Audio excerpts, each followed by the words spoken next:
In this video, I'm going to show you 5 tips that I've picked up through my almost 100 hours in StarField. And if I show you a tip or trick in this video that you didn't know and that you're going to be using in game, then I want you to give me 2 weeks where you're going to be subscribed to this channel, and I'm going to prove to you that I'm going to make some quality guides tutorials for this game. If you don't like what I'm doing after 2 weeks, you're free to unsubscribe again. You got yourself a deal? Okay, let's go. You all know that we have this jetpack and we can use that to kind of jump up in the air. But what if I told you that there's a way where you can also use it to jump forward? So you can see here how I can use the jetpack to move myself forward, giving me a lot more speed and making it a lot faster to move around cities and planets. Let me show you how. If you go into settings, go into bindings, and we find jump there. If you have your normal main key, that will jump, and if you continue to press it, it will use it upwards as we are used to. But the alternate key, which you would think is just a different key that does the same thing, but no. If you use the alternate key, instead of jetpacking up, it jetpacks you forward. I just put it on left alt, so I have them right next to each other, and if I use left alt, if I use up, it just pushes me upwards, or I can push myself forward like this, gaining more speed. Super neat tricks, gonna save you a ton of time. Okay, we're gonna stay here in New Atlantis for this next one. You can see here when I'm running around New Atlantis, I'm not in a spacesuit. And you can actually have your character automatically take his spacesuit on or off depending on where you are. So if you again head into, that's the wrong menu, if you head in here to your items, and you go into, for instance, the spacesuit, there's a setting here that says show spacesuit in settlements, or hide spacesuit in settlements. It's right there on screen, and I've never noticed it. It took me way too long to notice.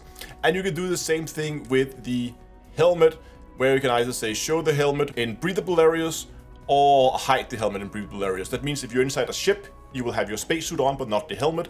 But when you're in a settlement or a city like this, you'll just be in your, whatever you have fitted in here in your apparel settings in here. And the armor stats for the spacesuit and helmet still applies. So even if you're running around in just your apparel, the armor values are still going to be taking effect. And if you're wondering about the jetpack at the back, as soon as you use it, it just magically appears on your back like so. For the third one here, we're gonna go planet side, and we're actually gonna go hand mining here. You might be used to, we have of course the cutter here, and we can use the cutter to cut up rocks, so copper rock there. But what if I told you that you can actually do it faster? If you go and you hold down your right mouse button, notice the center of the UI here. You see those 3 lines as they move in close. Now you have a much higher powered mining laser. You can actually see it as if we started up here. You can see how it increases in intensity.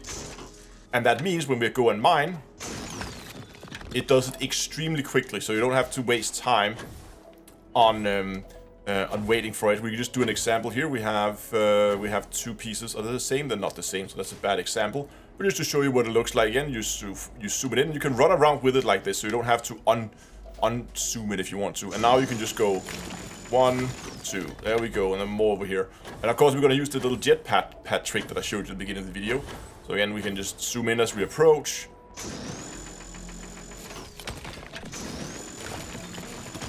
There we go. Much faster to mine this way, and if you use it in combat, it also does more damage.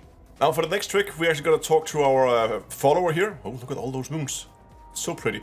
We're going to talk to our followers, and we're going to talk about their equipment. So you might know that, of course, we can trade gear with our followers. Do you need me to carry something for you? Yes, but what you may not know is that they don't use ammo. So what I have done here is that I've taken a weapon, for instance like this one, that does huge amount of damage, but it uses a relatively rare type of ammo, 40mm grenades. And then I give her 1 shot. That's all you need, 1 round of ammunition, and then you're good to go. They don't consume ammo, so they can just use this as much as they want. And that means that you can give your followers some relatively overpowered weapons that you usually only would be able to use in very hard situations, because you start for ammo for it, but now you're not. She'll just use it constantly, and this one just throws grenades left and right, and everything just explodes around you. So it's super fun. So find the most overpowered weapon you can with some ammo that you ran out of, throw it on a follower, and get yourself some more firepower. And for the last tip here, this is a small like resource gathering guide. If you need a lot of lower end materials really quickly, like iron and stuff like that, you can head out into an asteroid ring. And out here you can actually mine these asteroids by simply shooting at them. So we have a rock right here, for instance. We're just gonna go and shoot at it. Boom, explodes, container drops. We get some materials, move on to the next one. More materials. And now we can just run around and clear out asteroids left and right. And then we can pick up all the materials. Okay, I really hope that at least one of those tips were something you didn't know and that you will find useful in game. And remember, if you did find something useful in this video, go and subscribe, give me those 2 weeks to let me prove to you. And I have a bunch of useful guides and tutorials coming out in the near future. Thanks a lot for watching, and until next time, I'll see you guys in space.